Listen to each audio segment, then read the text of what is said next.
I have one of my favorite YouTubers here. iJustine is on the podcast. Hi. Hi, thanks for having me. This is exciting. Yeah, for me too. I'm really glad that we could actually do this. I mean, we got to meet in person, which, is, I cherish meeting people in person a lot more these days because it's happening less and less. But we met at camera camp that you put on and it was amazing. And Yeah, thanks so much for coming. That was such a fun event. Like, we really had no idea what was going to happen. We just wanted a bunch of creators to come out, have a good time, and just actually meet and talk about our struggles. Because I feel like everyone's like, everything is just so great, everything's awesome online. And then you actually get to talking to people that do the same thing as you, any industry, not just ours. And it's like, wow, okay, so we're all having those same problems. So we just wanted to have like a good time for everybody. And hopefully we can do it again this year, but who knows what this year is going to bring. well, and now it's things like this that are the ways that we can get together. And I found myself as soon as, everything went weird and we were all kind of locked up at home right away, I was like, I got to start getting more guests. I got to start talking to people 24/7. Outlets Yeah. like this, or also me listening to podcasts or watching YouTube videos are so much my socialization right now. I don't know if that's like good or bad, but it helps. It makes me feel better. Yeah, I mean, I think it is. I mean, you're still kind of, either podcasts sometimes can be like the one-way conversation, whereas, you're still listening and consuming, and then you can still talk to other people about the podcast. But I mean, I work from home a lot, so I feel like for me, like not a lot has changed in sort of like my little work world, but the going and doing outside activities like jujitsu is one of my favorite things. And that is kind of like my outlet and like my therapy. And like we can't go to the gym anymore. And then even like group yoga classes. So it's like we're doing Zoom jujitsu classes by ourselves. I bought Zoom like a Zitsu. fake grappling dummy. Like it's so weird. But I think it's just everyone's kind of adapting to whatever this new normal is because I don't think anything will ever be entirely the way that it used to be. Yeah, new normal is definitely the only way to describe it because old normal Yeah. is not what we have anymore. But you were Yeah. tweeting about this, and so it was part of why I wanted to bring it up. Is like what have you been finding the path of creating stuff that's really been making sense for you, or what's been clicking with you when you watch other creators as well? Like I don't know, I'm struggling with it. I think we all are. Like Yeah. what should we be making right now? I mean, when this all sort of first happened, I was like, I can't make content. I can't do this. Like, I would feel just wrong and weird making anything. And so then I asked Twitter, and I was completely wrong in my thinking because people wanted the same kind of content. I mean, they obviously want you to kind of I guess, be empathetic and understand what's happening and but you don't want to talk about it 24/7 because that's what they're getting from the news. Like they want to still have that consistent fun content that they were used to. And was so just relieved to kind of to read that because I didn't know what to do either. And now I've just been creating weird content, like whatever. Like my sister gave Yeah. me a haircut. I unboxed some cream of wheat that I was couldn't get anywhere in stores. So it's just kind of going back and just having fun making content and not taking it too seriously because at the end of the day, like it really doesn't matter. Just like have a good time and try to get through this whatever way it is that you have to do whatever you have to do. Well, and if we ever feel like there's some pressure put on us to like, oh, we need to talk seriously about this, keep in mind there's many serious people out there creating very serious content about it. I mean, I think something I'm doing slightly wrong is consuming way too much news. Like just looking at my podcast list is giving me the best example. I've Yeah. definitely listened to less of the fun shows lately. Like they're starting to pile up the things that I'd listen to every week that are just kind of about nothing. So I'm like listening to all these news shows. I'm like, why am I listening to this much news? I don't need. Right. I mean, a little bit is good, but my strategy that's been working so far is I have an alarm to make myself stop checking the news at 6 p.m. And That's good. I should probably move it to earlier in the day, to be honest. But Probably. yeah, But yeah, it's hard because the news is everywhere. It's on Twitter, and that's really where I consume a lot of my news, which either for better or for worse, because you never know what people are talking about. But I feel like Twitter, I get a good sense of what is happening in the whole world because, everyone's just kind of there talking and I've made that mistake though of just focusing so much on the news. Like the first few weeks, I was like, do I have it or is this anxiety? Like I could mm, not breathe for like 2 weeks because it was just the anxiety was just so heavy in my chest. I was like, I don't know what to do. I don't know what to create. And now, like, I mean, my sister and I are basically quarantine mates at this point. So, we've just been doing weird stuff and just having fun and making TikToks and, giving each other haircuts, which was a big mistake. But I think just trying to find But not a the content mistake. It was a huge success for everyone that watched. the problem was her haircut that she cut on herself turned out really well, and then she did it on me, and we have two completely different hair types. And wait, what is that mug that you have? Oh, hey, we both have Nintendo mugs. Oh my gosh, that's incredible. Actually, you can tell. So mine's supposed to turn blue when it gets, for anybody listening, not watching, my mug is supposed to turn blue when it's hot, and you can tell my coffee's gone cold because it's black now. But Mine also changes colors, but I have water in here. I So assume this is made by the screen same. will say like, that's Is probably the yours made same. by Paladone? Yes. Did you get it at That's so GameStop? weird. No, I think I got it on what is it? It was like the geek website. I forget ThinkGeek? what it's called. Think Geek, Yeah. which I think is actually owned by GameStop, Yeah, I maybe. think it's all the same now, which Hmm. so hopefully GameStop survives so we can keep buying our game merch. I But this know. is a good moment to mention. So yeah, there's video stuff happening here.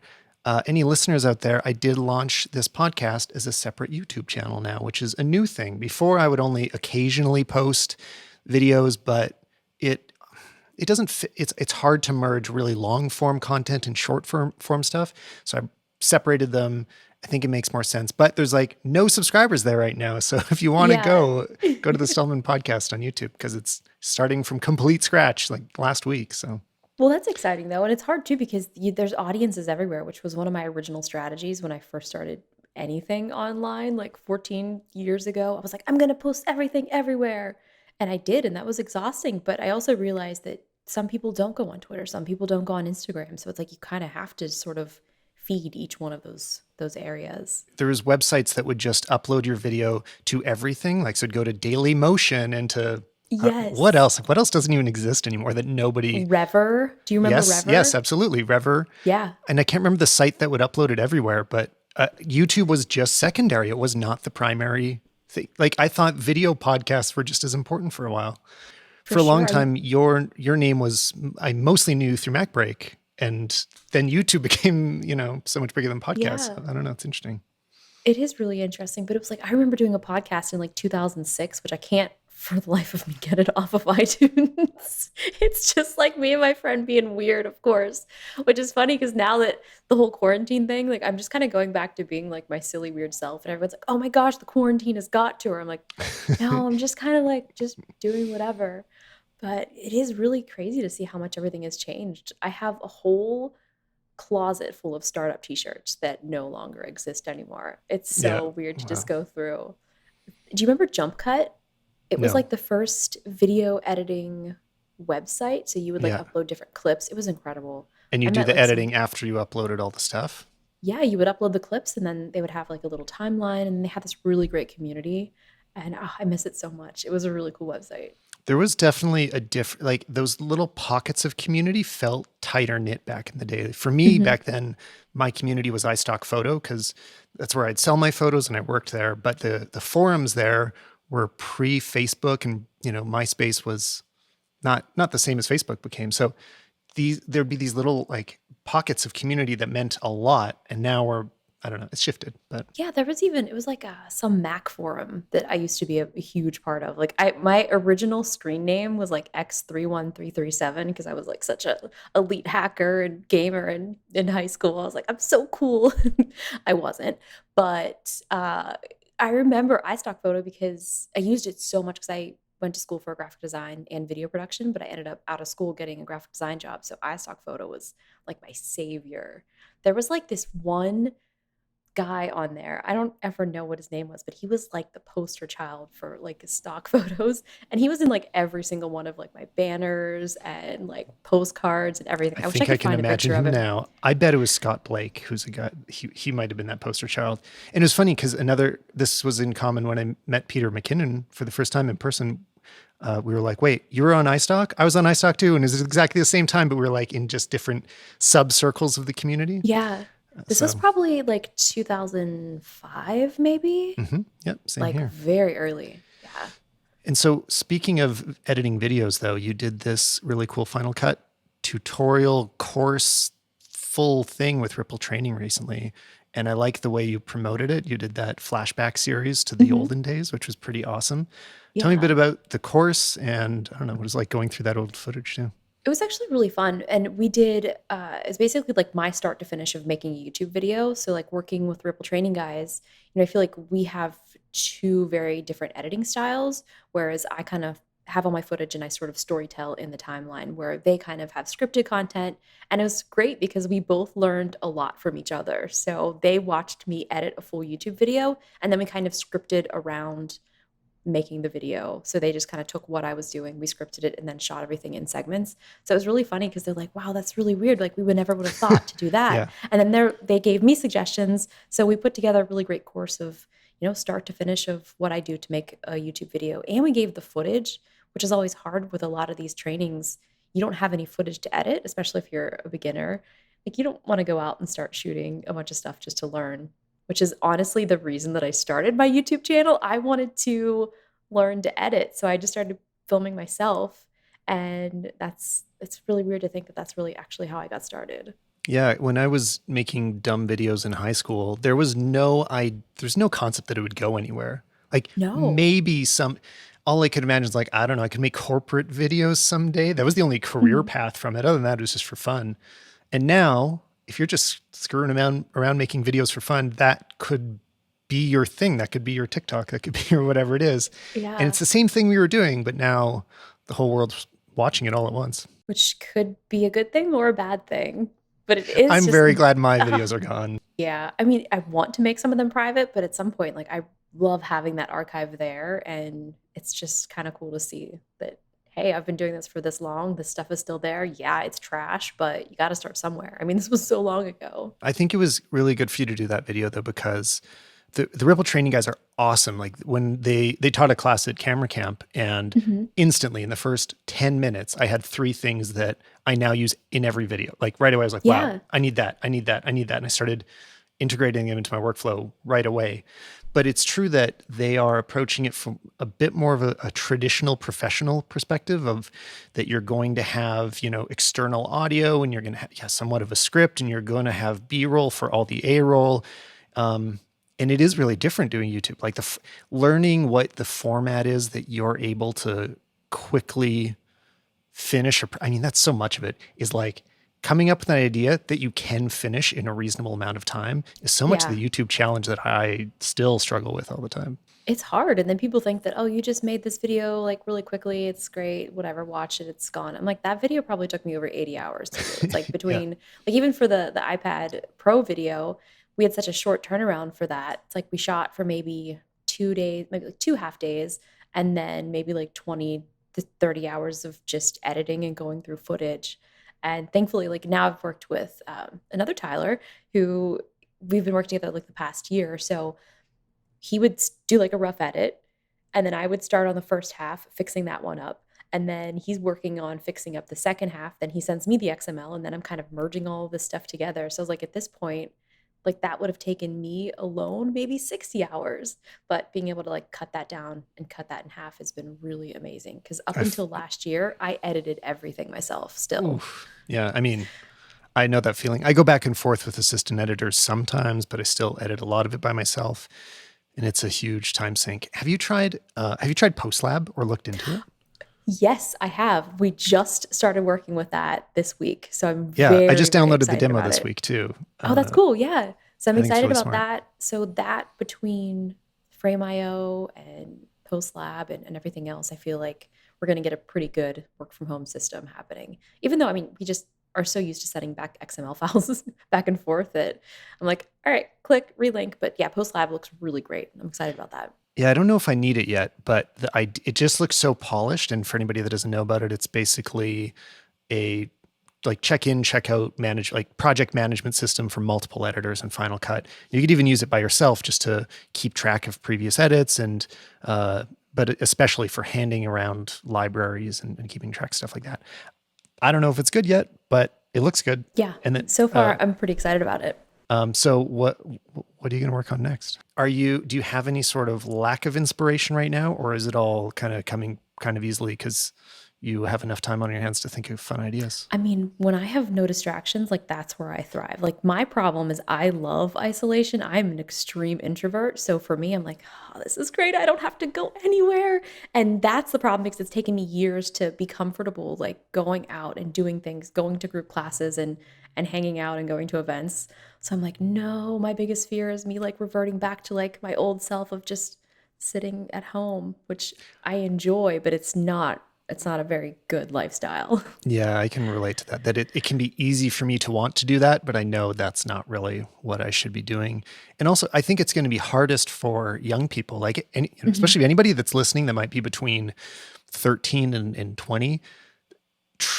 Try to hold on to the socialness that we had a few months ago, Yeah. because like if you spend a long time of your formative years being really isolated, like you don't want that to stick too much, you know? So it's, I think, an important thing for those young people to make that extra effort to be as connected as you can be. Like something I've been harping on, and I don't know, this is a lot of people have said this, not my idea at all, but that the phrase of social distancing may not have been Mhm. the wisest choice compared to physical distancing. Like that, you know, it's actually that we want to be Yeah. physically away from people, but socially, we really want, like, this is the time to be as socially connected and as socially close as we can be.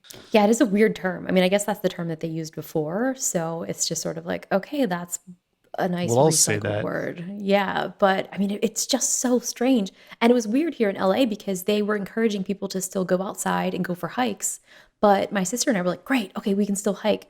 We went to go on a hike. There were so many people. We just turned around. We're like, we Oh, can't yeah, I even get heard out of that. our car. Mhm. So it sucks because it's like the weather's beautiful. Well, not right now, it's raining, but It is you know, snowing. So it like when they sat down to do this, there's like a crazy snowstorm that started outside. We have like really? never, and yeah, this, and okay, I live in Canada. It, you know, we have long winters. This is an exceptionally long winter and it's bad. And Wow. that's really making it worse. So, Everything is just so strange. Like that's really the only way to sum it up. And I don't want to keep talking about it, but it's just like we're living through like a crazy change of it's, history it's that's impossible not forever to. changing everything. Well, Yeah. and I even feel like I need to constantly, like anything I create needs the context of, like, this was created on April 7th, because by the time it's Yeah, released on April 8th or 9th, the world will have moved forward again. Like, it's just for so quick sure. now that, for example, on this show and on my channel, like I talk about career advice for creators sometimes, like, oh, if you're looking to do commercial work, this is the path that has worked for us.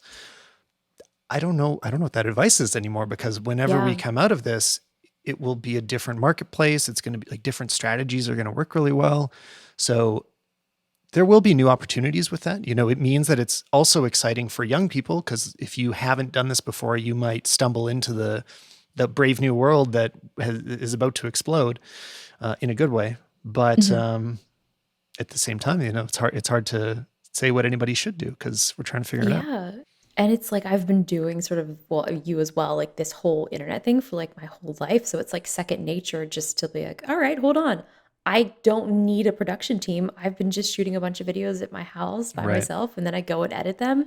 And without the distraction of having to go to meetings or go anywhere, like I've been getting a lot of stuff done while also playing an obscene amount of Animal Crossing. Like it's disgusting. Like let me just That's see how next many on my hours I've list for played. questions here is tell me about Animal Crossing. So I didn't get Animal Crossing. I kind of wanted to, because it seems like the most relaxing thing right now. And I kind of like whenever all of the video game world is talking about one thing, I like to know what's going on. I want to be Yeah. part of the club, but Have you played before? I have not. But so Okay, so I yeah. don't get super deep into, so last one I played, what like this was, wait, what's the one that was developed by one guy that is like 2D farm management? The Stardew Valley? Yeah, Stardew Valley's last one I Yeah. played, and I didn't love it.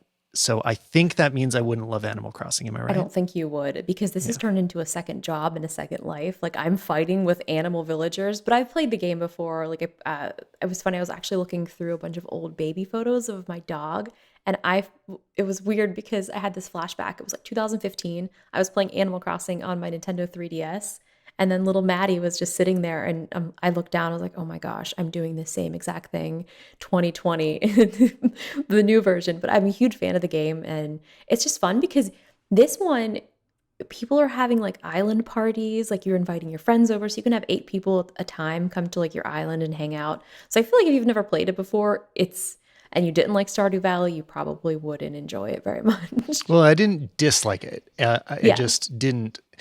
Basically, I have a hard time with commitment to long games now. So whenever I know that it's going to eat up a lot of my time, I'm like, I only have time for like one of those games a year.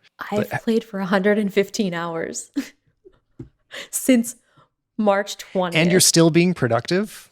How is Well, that possible? not as productive. I've been getting up at like 5:30 in the morning because my shop on the game opens at 8 a.m. So I feel like if I can get all of my game tasks done by 8, then I can have all my stuff sold. Are your game tasks counting as part of your productivity? Is that all like I'm getting so much Well, done inside of Animal Crossing? kind of, but I've also made a Yeah. few gameplay videos, which I used to have a gaming channel, but it was weird because like the gaming community, it was just like I don't know, it wasn't the most friendliest of places. I've So heard. like they kind of ruined like my love of gaming, which is something that I've loved my whole entire life. So now I just kind of play offline. Well, I'm a little in that boat right now. My game I'm the most excited about of any game that's ever come out is the Final Fantasy VII remake. Hmm. And I'm like, I want to talk about it. Like, I want to make something about it, but I've Yeah. never touched gaming content.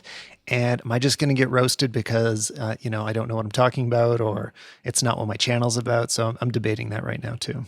Yeah, I mean, I think just talk about it. Like at this point, like it doesn't even matter. I'm like, you know what? I'm gonna post Animal Crossing gameplay on my main channel and not even worry about it. And I was surprised, like everyone really enjoyed it. Whereas like my favorite game is Call of Duty, and I've loved that game. I used to host all like the Call of Duty like esports tournaments that they had, and it was really cool. But man, the community was just really tough. I was like, I have been playing games before most of you guys were even alive, but like how do you say that without saying it and then they just hate you even But more they don't for care. They would, it? yeah, the people that are saying that, they don't care anyway. They're going to It find a doesn't. reason. So, Yeah, but it is fun, and I don't know, it was weird because when I stopped playing video games as much is when I started jujitsu because that is like a real life video game. And it was just like now that I'm not doing that, I'm going back to video games again.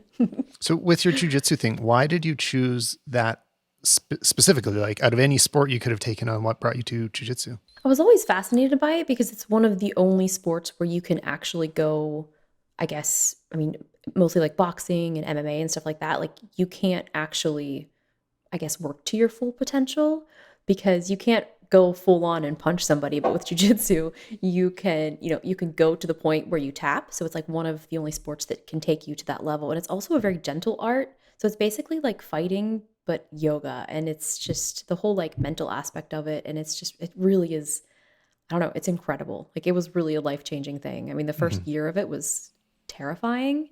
And now like this whole second year has been great. But now I'm like, well, now that I'm in like sort of that, like what do we do? Because it's all completely has changed of like how do you train? How do you learn? So now I think people are just watching YouTube videos. And I've actually been taking a bunch of training videos and re-editing them because it turns out a lot of Other these people's people are training not. videos? Yes, so that I can actually stand to watch them. Okay, yeah. Well, I mean, Just they don't for know that I'm doing yourself? it. Oh, It's okay. for myself, and then I send Wow. them to my iPad so that I can do like the drills. So I was like, man, these could be edited so much better. So maybe I should actually just start sending them to these people back again. Like, hey, I edited your video A for you community service? Wow. personally. Yeah, but no, it's just it really is crazy that everything is just so different, and it's like that one thing that you had before, it's gone, Well, at least for the I'm time starting being. to decide that the fact that I'm talking about it so much, even though I'm kind of trying to avoid it, I always circle. I mean, even right now, we're just talking about video games and we drift back towards it. I'm letting that be okay because it's also what Mhm, my mind is doing. The way that we talk is just a reflection of what our heads are doing. And mhm. I find that that's been my biggest issue, hasn't been so much like stress or fear or any of that. Yeah. I had a few days of extreme stress that kind of passed. It's been focus. It's that I can't, when I start thinking about any topic, I start trying to learn a new editing technique, my mind starts to drift back to the pandemic. And then Mhm. I'm like, okay, don't worry about it. Don't worry about it. Stop thinking. And then I think about something else. But now I'm in a different direction. Now I'm over to video games. And then I'm, you know, to cameras, and then I'm to, yeah, I just keep this bounce like in a bowling ball going down with the rubber gutters on the Yeah. side, and it's just bouncing from one side to another, and the focus can't stay in the middle of the lane like it should. So that's, I don't know, that's what I've been struggling Well, with. I think But it's hard too. And then it's like, obviously, we've never talked about it before. So, like, I love being able to get other people's perspectives too. well, So, yeah, that's a big missing part. It's like we only talk to whoever we're trapped inside with, so we only have one or two, or some people have no like daily contact of being able to figure out what each other are thinking. You know. yeah. And I mean, the thing too with Animal Crossing has been really cool because it actually has brought this big social aspect. Like, we have group chats going on because there's specific fruits that you have to find, there's fossils. So, there's all these like puzzle pieces. And you can open your gate at certain times to let other people in. So, like, I'm constantly all day long, like, talking to people, I mean, about Animal Crossing most of the time. It's like, hey, open your gate. I'm coming over. Do you have any fruit? Do you need this chair? So it's like a constant like It's communication. like this is the most perfect game to have come out right now. Like It could not have been Nintendo more couldn't have perfect. planned this better because it seems like exactly what the world needed. It really is. But now there's no Nintendo Switches. People can't get them. I mean, Totally, yeah. there's some on eBay though. I was looking. Actually, so in camera news, Canon today, I don't know if it was actually today or yesterday, was talking about that most of their headquarters are shutting down. A lot of their offices in Tokyo are going to be shut down, not working remotely, but they just won't be working on anything new. Hmm. So I don't know what I'm going to talk about for camera news for a while because Oh my that's something, gosh. you know, it's like, this is how it's going to end up. It already is. This is a lot of the impact on YouTube. It's like, we can't just even talk about products the way that we used to, where it's like, we're just excited about them coming out because now part of the real news story is like, are they even going to come out, or will they be able to get to us? And I was even thinking, I'm like, oh, I don't want to do a video about a new iPad when people are dying. Like, it's just like this weird kind of mental Yeah. thing that happens. And then I'm like, wait, no, like, we have to do these reviews because now more than ever, people need to know, is this something that I want to spend my money on? Right. So it's like, I think we have to be more thorough. We have to really, give all of the details, the good, the bad, the whatever, because you don't want to mislead anybody to waste any bit of hard-earned money that they're going to spend on something. They have to make choices and decide, like, is this something that's going to be worth it for me? And For I think it's sure. going to be hard for a lot of people. But it's been kind of cool because I do have an abundance of extra tech. So I've been sort of reaching out to just initial people like in my community, even my neighbors. Like, I don't really know my neighbors that well, but I'm like, hey, do you know anybody like elderly or kids that are in school that might need an extra computer or a webcam or something? Because I was like, I have a lot of this extra stuff that I usually would be using as like reviews or comparisons. I'm like, these need a new home. So it's been kind Hmm. of good to kind of go through and get some of the stuff to people who actually need it. Yeah, there's also been this sort of community building that's gone alongside it. I mean, I think we've talked to our neighbors a lot more than we used to, even though we're not Yeah. coming within 6 feet of them. We are, checking in with them a little bit more. Like our direct neighbors have had health issues for quite a while. So we're always kind of worried about them now, and they really can't go outside. So Anya's been baking a lot lately. And so we keep giving them whatever we make. And, But it's hard because it's like these people can't go out and get things. Yeah. I mean, the only, well, an upside is just, I think we need to really just kind of realize that a lot of the stuff that we thought mattered really doesn't matter oh, when for it sure. really comes down to it. So I think just taking inventory of what's important coming out of this, I think will be good. And I hope that that sticks with people. Well, and I think what you were saying about should we be still doing our iPad reviews and our tech reviews, it's not even that it's really important. I think you know, it's always been sort of important, but not that important. But it's the right thing to do because I know that I think even normal parts of our routine, like my favorite comedy podcasts, if they decided that they felt like they shouldn't be making jokes at this difficult time, that would make my week harder. I'd feel a little bit worse every week. It's like, wow, Hmm. the relief that this was a relief when the world was normal. Now the world's crazy and I don't even have my stupid jokes to turn to. That would Yeah. be a negative effect. And if all of them did that, like, of course we can look at what all the late night shows are doing now with their Hmm. iPhone recorded selfie interviews. I'm glad they're there. Like they should be. If they all stopped, it would be worse for all of us. I think For sure. that stuff serves a real purpose, and we're not going to be getting any big budget movies anytime soon. So, No, so I think this is the entertainment. And even going off of what you said, it's like watching just a bunch of YouTubers. And then I was like, okay, they keep talking about, the virus and this and that. And I was like, I don't really want to watch this anymore. So I just try to make as much of a conscious effort as like, I'm not going to keep harping on it, but like, I still want to be sensitive and like let people, I guess, know how I'm feeling because I mean, at the end of the day, like these YouTube channels, we're still people. And I think when people see everything that looks so shiny and perfect that they kind of feel like, well, why don't I feel like that? So one of the things that I felt was so strange, even when we first started, I was like, I'm going to work out every day. I'm going to be so productive. And then I kept like, and yep, that I really, said that too. that quickly Hmm. went out the door. So I think I read some article where it was like, it's okay to just not be creating, just survive and get through it Hmm. and do what you have to do. So that was kind of, I was like, okay, because I was not heeding my own advice. Well, okay. So speaking of doing tech reviews that don't matter, what do you think of the new iPad? This is kind of crazy because so I didn't really use my iPad as much before, but now that I am at home and just doing a lot more like email and just like conference calls and stuff, I've actually been using this iPad a lot. And then I got one of these. It's a little hype mic. Oh, So okay. it's just it's really great. Hold on, let me set it And back down. and So that goes it's directly USB-C. into. Oh, It okay, goes cool. right into the iPad. You don't do anything. It just like works. So I was like, oh my gosh, should I start an iPad podcast? In general, what are the things that an iPad has been the most useful for you traditionally? Like, what do you usually use it for? And I guess what are you doing differently now? Yeah, I think mostly just because I feel like I mostly was using an iPad before just to watch content, and then I would actually do editing and stuff on my computer. But now I've just been using the iPad as a well, I also did this test where Apple kept saying, "This could be your computer, but not a computer." I was Right. like, "But Yeah. can I edit an entire video on here and be satisfied?" Because I just wanted to make sure. So I did, it was like my birthday quarantine vlog. It was like the first day of lockdown was like my birthday. So I'm like, you know what I'm going to do for my birthday? I'm going to learn to edit on the iPad. So I used LumaFusion. I shot everything on my iPhone, edited the entire 14, 15-minute vlog on my iPad, did the VO, added music. And I was like, oh, all right. So I guess I can do everything. And it was just like a really refreshing moment because I was like, I can do everything on here. I mean, obviously that's not a huge upgrade from the previous iPad Pro, but I've been really enjoying it. So like I'm now a new iPad fan. Well, I think that's a pretty common thing. I don't know. I don't want to call it a mistake, but when I see other reviewers really focus on what the difference are from last year to this year, that's not the most important thing to me. It's like, is this just a good thing to buy? Like, are people that are interested in this going to like it?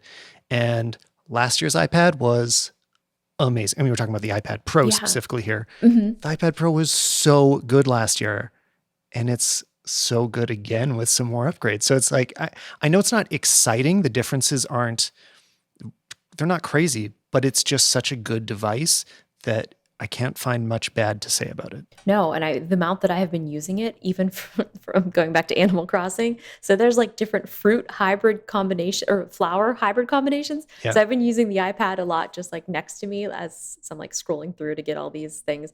But I've just found myself using it so much more. And I know it's not as applicable now, but I got the Narbox right before everything kind of happened. Hmm. And so I was doing an incredible test with that, like being able to just get the footage onto that. If nobody knows what that is, it's like an external drive, but you can also connect it to an iPhone, iPad app. You can import all of the footage through like an SD card through the drive. And I'm like, this is so awesome because I could really do everything just on my iPad. But I still would probably want to use Final Cut on my MacBook. But just the fact that you can do it, I was very pleasantly surprised. Well, I still have a hard time knowing like when is it my problem because I have these habits with the mouse, and when is it actually that there's something about the format of iPad that's inherently slowing me down. And I have a hard time judging what my biases are. I don't know. I Yeah. mean, I kind of have to look to other people that are more like natively. There's plenty of kids out there that haven't used a mouse and keyboard yet. They still have only used iPads and they're growing up that way. So, Yeah. So I mean, again, I had the same thing as you. I was like, okay, I could just do this so much faster on my computer, but if you grew up doing just this iPad, like you would probably be doing it just as fast. So I don't know. I mean, obviously there's still some challenges. It's not entirely there yet, but I just felt confident that if I was stuck in the forest with just my iPad, I think I could survive. Well, and with LumaFusion, did you use the internal mic on the iPad, or did you use your new external USB mic? I used the external one, but then I shot all of the footage on my iPhone. And then because it all synced through iCloud, I just like opened my iPad and all that footage from my iPhone Oh, that's was awesome. already there on LumaFusion. So I didn't really have to do anything. It just kind of worked. Actually, yeah, I didn't even think about that way. I always imagined doing AirDrop, but I guess you don't have to Yeah, if you have it set up like you that. didn't have to. I mean, you'd still have to wait for it to download, Right. but I was like, this is great. I almost wanted to do it all the time. And then obviously with Narbox, there's a lot of LumaFusion integration with that. And then you can also export an XML out of LumaFusion for Final Cut, and it'll give you the entire project file right there. So if you want to start an edit, take it to your computer. Are there any other apps that you found especially useful, even in the past or now, or like what else do you use on your iPad? I was interested in some of the AR stuff that they were showing, which is kind of cool because they obviously have the upgraded LiDAR sensor, which is going to be pretty cool for being able to really kind of map out areas. And although the iPad Pro is really heavy, so trying to like move this around, I was playing Angry Birds. I'm like, oh my gosh, my arms are hurting because I keep like trying to get these birds to move around. But man, I really love AR. Like it's so good on the iPad too that at some point I kind of forgot that there wasn't something in front of me. Yeah, when it's like so big in front of you and so Mhm. accurately tracing it. Yeah, I think the most exciting things about the LiDAR are the it's the preview of what's going to come once the software catches up. I mean, developers are able to make more stuff for it, and when it's on our phone. Yeah. Soon it'll just be an everything feature, and there's these pieces of hardware that Apple adds that you can't tell why they're important at the moment. Like when they first announced the iPhone, was it in the first one that there was an accelerometer? It's like, why do you need an Yeah, accelerometer in a phone? Like that just does it. What's the exactly. point? Or a compass, or like gyroscopes, and all these little things. Like what do you need to detect? Why a barometer? But then years down the road, it all really starts to pay off when your device is just aware of everything around it. And it's Mhm. stuff that Apple may not have even thought of yet, that developers might be the ones to break new ground and tell us how this can be useful. Yeah, I mean, there's so much. Even like the Apple Watch, just seeing how much that has changed as far as like the health tech goes. I'm just excited to see like what they do next. I'm really hoping they do like a blood oxygen level. I think that'll be Right. what I'm hoping for next. We already saw that Apple was jumping into the pandemic world with the masks that Mhm. they're manufacturing. I think they're committing to like 10 million in the first week. No, 10 million was the face masks, but they're also manufacturing the full cover plastic masks, and they're distributing a lot of those really quickly. And that's absolutely the right response. I mean, we're just talking about Apple. For I know some sure. other companies are doing it as well, but I like to see that a lot. And I don't know, so pat I on the even see back like for some them of my doing the right friends thing. that have like the 3D printers and they're still like printing the pieces and mailing those off. So it's like even people that have just 3D printers, I've seen friends sewing masks. Like it's just really that community aspect has been really cool just to see, everybody kind of rally around and use what you have to help. And I think it's the right thing for these big companies to do. I mean, you have these Yeah. facilities, so just do something. And you obviously have a lot of money. Exactly. And I think I think so many companies will do something positive that we're going to start. It'll stand out more when a company doesn't do something. Exactly. If they spend a few months doing the wrong thing or not taking certain issues seriously enough that everybody is clearly concerned about when we know they have the resources to help, it's going to stand out because Mhm. yeah, I do think that I'm optimistic about that one thing, that there will For be sure. some help from the private corporate world. I saw even today Jack Dorsey donated 1 billion Right. out of his Square stock, which was really cool. I'm just seeing people do things that, that like that is it's really great. Oh, one thing I should just slightly shut down in case anybody is concerned about it. I didn't even notice that this was a conspiracy theory until Philip DeFranco mentioned it the other day. But there's the whole 5G COVID-19 thing, and I had somebody ask me about it before I'd heard. They're like, "So what do you think about this whole 5G issue and how it's causing the pandemic?" I'm like, What "Wait." What? Oh, Is that a you thing? haven't seen That's it? Yeah. no. I've Yeah. been kind of off the news, clearly. Sorry to bring it back. I should have a timer that every time we get back It's on okay. topic, It's it's like okay. we have to reset the timer. You haven't talked about the pandemic for 6 Yeah. minutes. But yeah, I mean, if you watched Philip DeFranco yesterday, he was just talking about what people are thinking. I mean, I don't want to give it that much attention because it doesn't deserve it.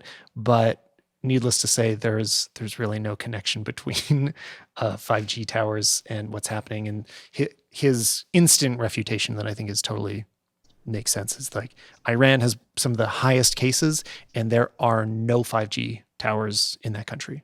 They haven't, none Wow. of it exists, and it's much more prevalent there than other places. So, I mean, people don't have anything else to do but like make up yeah, conspiracy theories. Or it's like when you start reading and going down these rabbit holes, then I'm like, wait, am I now convinced that this is something that I should be believing? And that's, I mean, that's the trouble, but also like, the blessing of the internet is it's like this news can just travel, whether it's true or false, so for sure. quickly. Yeah. Well, and anybody out there we're all going to come across a whole bunch of conspiracy theories. They will be presented to us, whether we want them or not. They're going to show up. Some of them will seem really compelling, either because they have slickly edited videos and a great voiceover, Yeah. or some of them will just have charts and graphs that feel very scientific and compelling. Some of them, one or two of them might end up being true, maybe, but most of them won't be true. So just keep that Hmm. in mind. Like as they keep coming at you, which they're going to keep coming at us for years A now, long honestly. time. Yeah. Yeah, Like for this sure. isn't going to go away. Just keep in mind that even when they seem likely, almost all of them will turn out to be untrue in the end. So Hmm. I don't know. That's my message to the world if they're stressed out Oh about it. gosh, now I'm going to be going down the 5G rabbit hole after this. But I'm kind of busy replanting my trees in Animal Crossing, so That's I'll a way maybe I'll hold better off on it. idea. No, it's not. I think you should pursue that further. But yeah, so you said you're excited for Final Fantasy. Were there any other games that you used to play that? I went back to Grand Theft Auto 5 this week because my wife picked up the PS4 for the first time ever. So Mhm. she's a big Switch fan. She's played way more Switch games than I have, but Yeah. was finally like, and she loves cowboys more than anything else.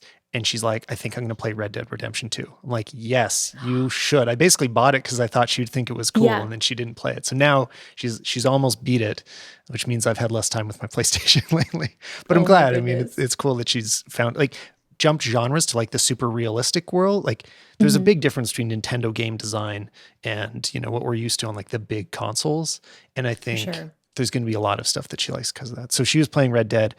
I'm basically trying to finish Grand Theft Auto 5 because I never did. Like and I also Hmm. finished Spider-Man in this time. So basically I've been finishing all these games that I got almost all the way through, and I just needed to like beat I booted up Spider-Man. I'm like, wait, I'm at the last boss. And I never beat I just didn't finish that last like half hour because I didn't realize it was at the end of the game. So that was Yeah. good. But no, Final Fantasy 7 is like the big one for me because that was the game that got me into video games. It was when I bought a PlayStation 1, that was the first console that I really connected to. Like, I had a Genesis before that and I liked it, but Final Fantasy 7 was like, wow, like video games are cool.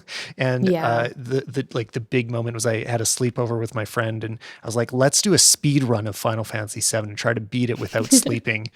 And if anybody hasn't played it, it's like a 60-hour game and you don't do speed Oh runs my of it. So gosh. I think we got almost halfway through. We were definitely on the second disc, but yeah, no, I played it a lot, and it was my for sure favorite game for a long time. So seeing the remake it's weird, like seeing something from your childhood be recreated in such high fidelity and such perfect graphics Yeah. is like it's a really strange feeling, but I had never played Final Fantasy. I was definitely mostly Nintendo, like growing up. And then I think, let's see, my first, well, my mom, so she was a gym teacher.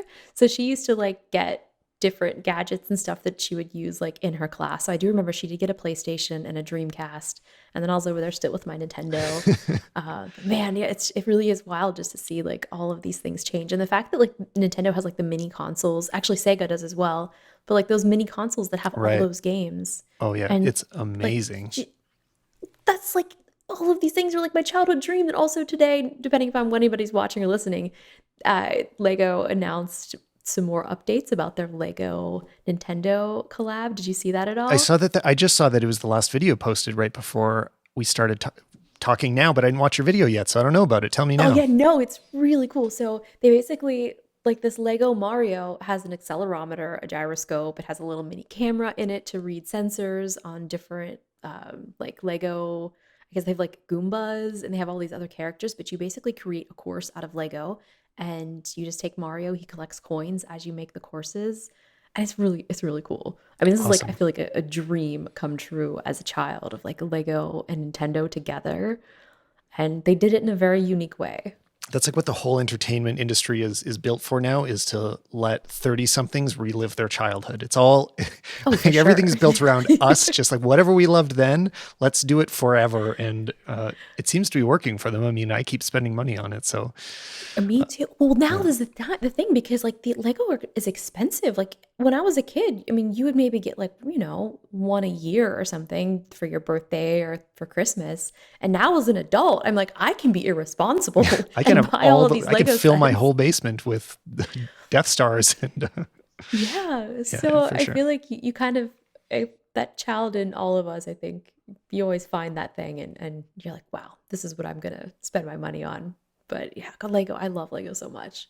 Is there a next game you're going to play? Because for me, what drives me crazy on Switch is the lack of releases. I just want more games, and I don't know. I I feel mean, like I I keep think waiting. probably, yeah, Animal Crossing's probably gonna take me a while. But Another then, so it's like 100 I go hours. between Animal Crossing and Call of Duty Warzone, which came out also a few weeks ago too. So it's kind of like the Fortnite open world battle royale style for Call of Duty. So it's Is really fun. is Animal Crossing completely a sandbox, or is there any end at all? Like, does it go anywhere, or do you just keep building up? Is it like Farmville that Think you? you Yeah, you kind of keep just building because they keep unlocking more things and like every day it's like a real time. So it's every day in your real day is a real day in your game. So it's very time Oh, sensitive.